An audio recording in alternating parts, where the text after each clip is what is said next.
Shalom Chaverim. Today we're starting a new book, Devarim, the book of Deuteronomy, and with the Torah portion Devarim, the first Torah portion, and we're going to do it together with, hold on, I'm not going to tell you yet.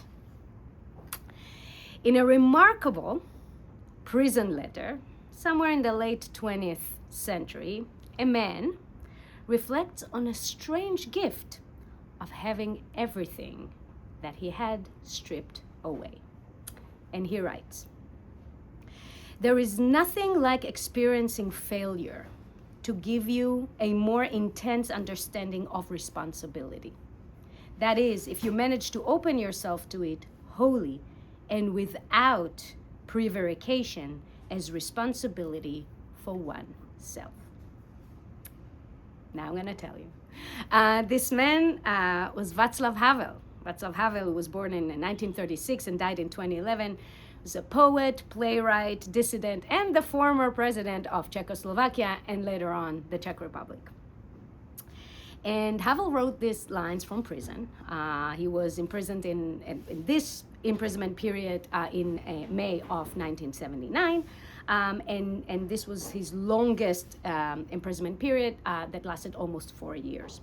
And he was sentenced there by the communist regime at the time in Czechoslovakia because of his actions, specifically his involvement with an organization that was called the Committee for the Defense of the Unjustly Prosecuted, which was a non-violent organization, a lot of activists and artists that basically just tracked and documented unjust arrests and prosecutions.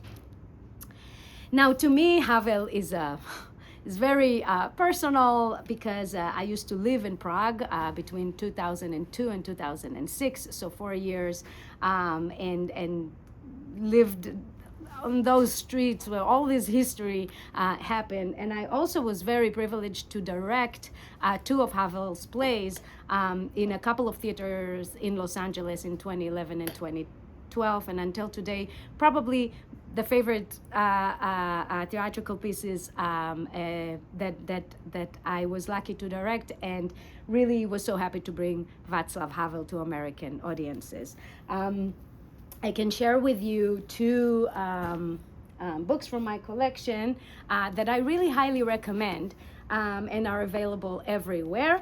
The first one is called The Garden Party and Other Plays, and really it has all of his most important plays. The Garden Party is the play that made him famous, and then all the rest are just quality absurd theater, including the Vaniek plays that I got to direct. And here the second book is called Open Letters, which is a collection of important letters and speeches that Havel made, and some of them are also taken from the book that we are discussing today, which is called Letters to Olga. So Letters to Olga is a compilation of about 150 letters written from prison to his first wife. Her name was Olga Shplichalova, and those letters are really, really philosophical and profound and honest and poetic, so there is an actual book called Letters to Olga where you can find all of them there. The two lines that I quoted earlier come from letter 138. And letter 138 is beautiful because it really, Havel reflects on one of what is, in his opinion, his greatest failures. So in one of his early imprisonment terms, he was interrogated. And after his interrogation, it was kind of like a routine thing that prisoners did. It was a part of prison life to write an appeal for their release. And Havel, as a writer and as a great writer, used some clever language to obviously not betray his beliefs, but at the same time to not really upset his captors. So he just wrote the letter and forgot about it. But then the authorities saw it as a type of admittance of guilt, and they released him. And he could not forgive himself for it.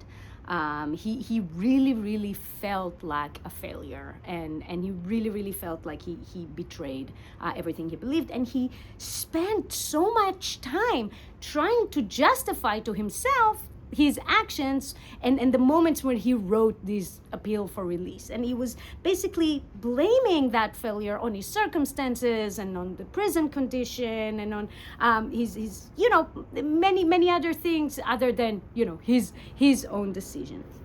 And in this letter, in letter 138, Havel suddenly realizes that perhaps the greatest gift that he's getting now out of prison is the ability to embrace failure, the ability to embrace failure as your own. And and it's not just a type of, okay, prison breaks you and makes you reflect. No, he's getting into something more profound. And he writes in this letter that the important thing about learning to truly embrace failure is because this is when responsibility is born. And that's the gist of this letter. And I want to quote again from letter 138. He writes, I posed the question, which originated in an unconscious effort to localize the essential cause of my failure somewhere outside, beyond the borders of my real I. In circumstances or conditions, external factors or influences into some alienating psychological process, the typically modern way of excluding the self from the category of blame. And Havel's reflection really, really reminded me, or I feel ties really beautifully to Moses and to our portion, Devarim. And so, as I mentioned earlier, Devarim, Deuteronomy, the fifth book, right, is also called in Jewish tradition Mishneh Torah. And it's called Mishneh Torah because it comes from the word shnaim or sheni, Mishneh Torah. It's like second Torah. Why? Because it's kind of like a copy, right? Or a duplicate of the Torah. There's a lot of things in the book of Deuteronomy that were already told. And a lot of commentators are really trying to understand the significance and the importance of Devarim, of Deuteronomy, or Mishneh Torah, and some say that this is now different and necessary because this time around the Torah is actually recited from the mouth of a human, and is put into human being Moses, of course, and is put into a practicality, but also it is now being told to a different generation. A generation that is now on the verge of entering the promised land and on the verge of sovereignty. So all these rules and commandments are now receiving a whole new meaning. And the book opens with the following verse. Ele hadvarim, that's why the book is called Devarim, אלה הדברים אשר דיבר משה אל כל ישראל בעבר הירדן במדבר בערבה מול סוף בין פרן ובין תופל ולבן וחצרות ודי זהב. Okay? So these are the words, the Devarim, the words that were spoken to the entire people of Israel in the desert, and there's a very specific location.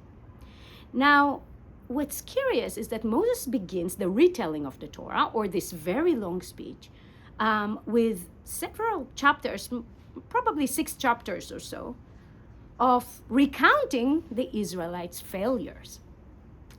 And the failures is basically all the different wars that they fought in the desert, and the different idols, foreign gods that they embraced to themselves and were punished. And then he reminds them in detail the sins of the 12 spies, and how the spies did not trust in God, and the people who stayed in camp did not trust in God, etc., etc. So here comes the Slonimer Rebbe, and the Slonimer, I brought the Slonimer several times here. It's Shalom Noach Berezovsky, that's the full name, but it's basically a set called Netivot Shalom, of the 5 books, and it's beautiful, heartfelt commentary as for every book of the Torah as well as holidays. Highly recommended. Again, Netivot Shalom. And the Slonimer Rebbe asks, why does the book of Deuteronomy starts with recounting of failures? Why not? If you're about to tell the Torah again, why not start with what would be the next portion, next week, Vaytchanen, where there's the retelling of the Ten Commandments, right? And the Shema and the V'ahavta. Why not start the speech with Shema Yisrael, Adonai Eloheinu, Adonai Echad, and the V'ahavta? Why not start with the Ten Commandments again? Why begin with a recounting of failures? And his answer is very, very beautiful. I'm going to read it in Hebrew and then translate. ועל כן התחיל משה רבנו את משנה תורה, באלה הדברים אשר דיבר משה אל כל ישראל. שמנה לפניהם את כל החטאים שעברו במדבר, בערבה וכו', כדי להביאם לידי לב נשבר ונדכא.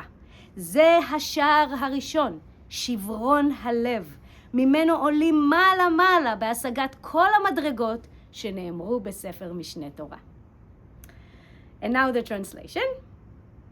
And so, our Lord Moses began the Mishneh Torah. Again, Mishneh Torah is Devarim, the book of Deuteronomy, with these words that Moses spoke to all Israel, enumerating before them all the sins they committed in the desert and the plain, in order to bring them to a broken and contrite heart.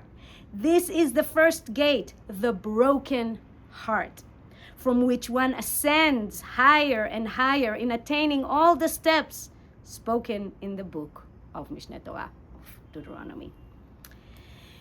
So, very beautiful. So the path to wisdom, according to the Slonimer Rabbi, is a broken heart.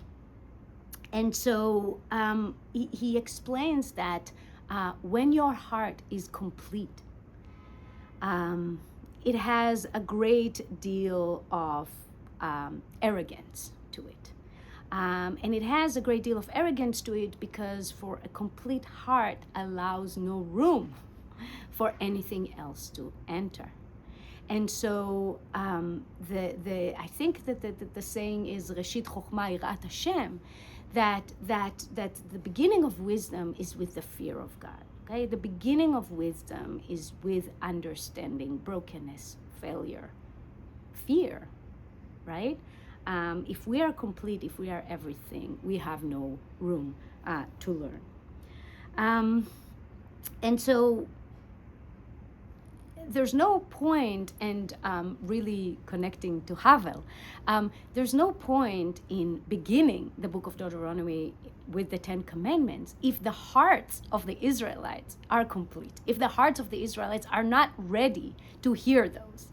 And it's not until people cease to blame their failures, like Havel said, on external circumstances and conditions. It's not until people embrace their failures and take responsibility that then an ethical code can be given.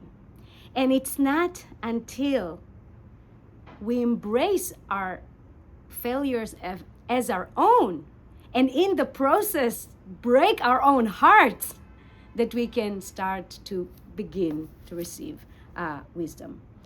So I want to go back to Havel's, how he ends letter 138, that is really beautiful. So Havel writes, "It is not hard to stand behind one's successes, but to accept responsibility for one's failures, to accept them unreservedly as failures that are truly one's own, that cannot be shifted somewhere else or onto something else, and actively to accept without regard for any worldly interests, no matter how well disguised, or for well-meant advice, the price that has to be paid for it.